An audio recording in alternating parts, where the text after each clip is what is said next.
Shalom sahabat Rema yang diberkati Tuhan. Kita sungguh bersuka cita karena dapat melewati masa liburan di mana kita dapat refresh, mengalami sukacita di masa-masa liburan ini.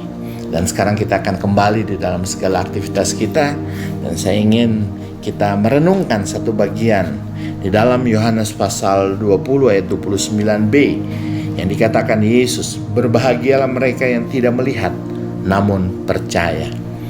Sahabat Rema yang diberkati Tuhan, mempercayai Yesus kelihatannya sesuatu yang simpel, sederhana, mudah, tetapi perlu perjuangan yang sungguh-sungguh serius. Kita bisa belajar dari para murid ketika Yesus mengatakan bahwa 3 hari aku akan bangkit.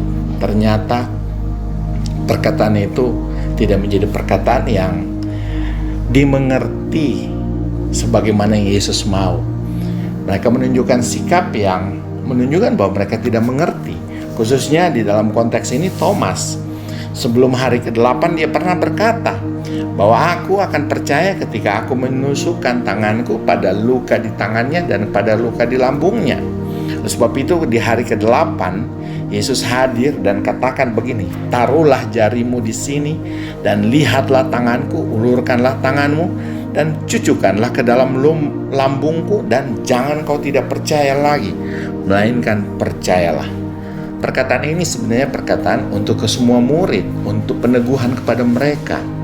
Karena kita melihat ketika Yesus mati, ada orang-orang yang mengatakan, aku kembali jadi nelayan lagi Atau mungkin ada orang dengan cara yang seperti sopan, tapi tetap menunjukkan sikap yang tidak percaya.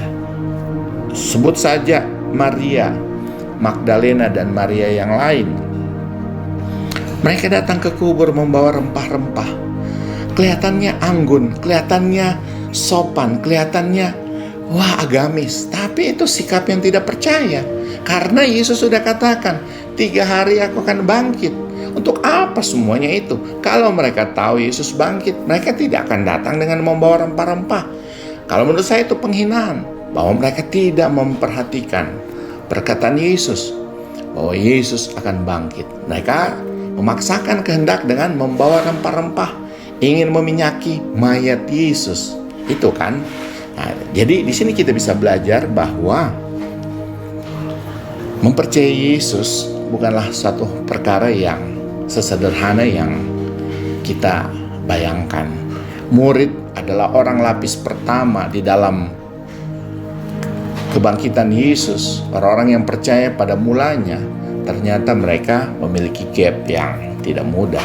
Dan itu yang harus kita ingat pada kita generasi kesekian dari orang-orang yang percaya, bahwa tantangan ke depan kita itu tidak mudah.